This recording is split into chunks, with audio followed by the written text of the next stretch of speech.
ഉപവാസത്തോടെ ആയിരിക്കുമ്പോൾ പ്രാർത്ഥിക്കുന്നതും വചനം കേൾക്കുന്നതും ഏറ്റവും വലിയ അനുഗ്രഹമാണ്.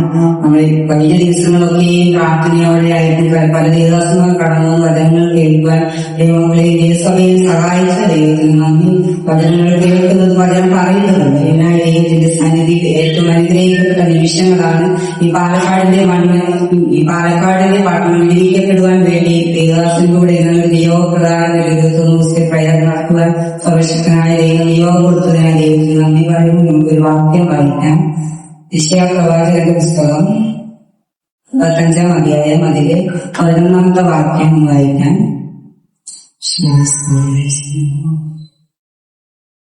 എന്റെ വായിൽ നിന്ന് പുറപ്പെടുന്ന എന്റെ വചനം കഴിയും.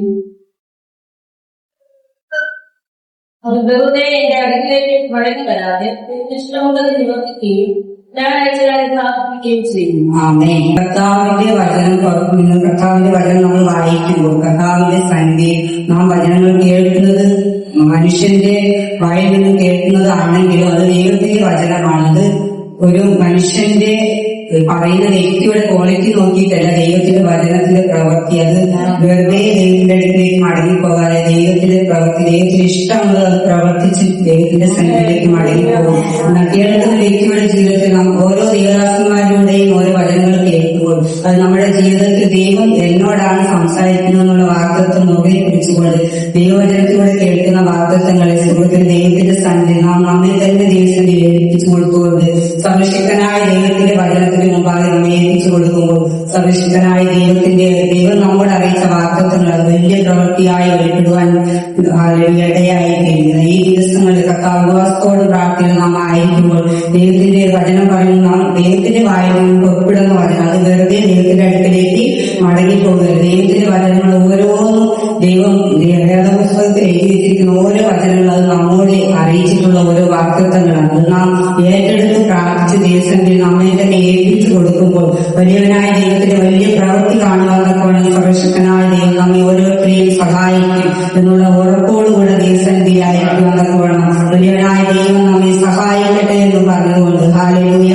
ദിവസങ്ങൾ കർത്താവിന്റെ എന്റെ അടുക്കലേക്ക് മടങ്ങി വരാതെ എനിക്ക് ഇഷ്ടമുള്ളത് മനുഷ്യന്റെ ഇഷ്ടമല്ല, നമ്മുടെ ഇഷ്ടത്തിനല്ല ദൈവത്തിന്റെ വചനം പ്രവർത്തിക്കുന്നത്. ദൈവത്തിന്റെ ഇഷ്ടമുള്ളത് ദൈവത്തിന് ഇഷ്ടമുള്ള ഒരു വ്യക്തിയെ കുറിച്ച് ദൈവം എന്താണോ ആഗ്രഹിക്കുന്നത് അത് നിവർത്തിക്കുവാൻ തക്കവണ്ണം ദൈവത്തിന്റെ വചനത്തിന് ശക്തിയുണ്ട് എന്നുള്ളത് നമ്മുടെ പകൽക്കാലം ബോധ്യത്തോടുകൂടെ ദൈവത്തിന് മഹത്വപ്പെടുത്തുവാൻ ഇടയായിട്ട് നമ്മുടെ ഇഷ്ടത്തിന് ഏൽപ്പിച്ചു കൊടുക്കല്ല. നാം വചനം കേൾക്കുമ്പോൾ ദൈവമേ നിന്റെ ഇഷ്ടം എന്താണോ എന്നെ നിറവേറ്റേണ്ടതെന്നുള്ളത് നാം നമ്മെ തന്നെ ദൈവസന്നിധി ഏൽപ്പിച്ചു കൊടുത്തുകൊണ്ട് ഹല്ലേലൂയ ദൈവവചനം ഏറ്റെടുക്കുമ്പോൾ വലിയവനായ ദൈവത്തിന്റെ വലിയ പ്രവൃത്തി കാണുവാൻ തക്കവണ്ണം സർവശക്തനായ ദൈവം നമ്മെ സഹായിക്കും. ഹല്ലേലൂയ.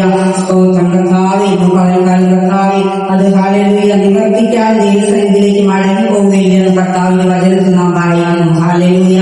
ദിവസങ്ങളിൽ കർത്താവിന്റെ വചനങ്ങൾ കേൾക്കുന്നത് ഓരോ ദിവസങ്ങൾ കേൾക്കപ്പെടുന്ന വചനങ്ങൾ അത് നമ്മുടെ ജീവിതത്തിൽ ഈ പാലക്കാട് മണ്ണിൽ കർത്താവിൽ ജീവിക്കുവാൻ തക്കവണ്ണം ശക്തിയുള്ള വചനമാണ്. ഹല്ലേലൂയ. ദൈവവചനത്തിന്റെ ശക്തി കർത്താവ് വചനം കേൾക്കുന്ന കർത്താവ് വ്യക്തിയുടെ ജീവിതത്തിൽ അത് അത്ഭുതമായി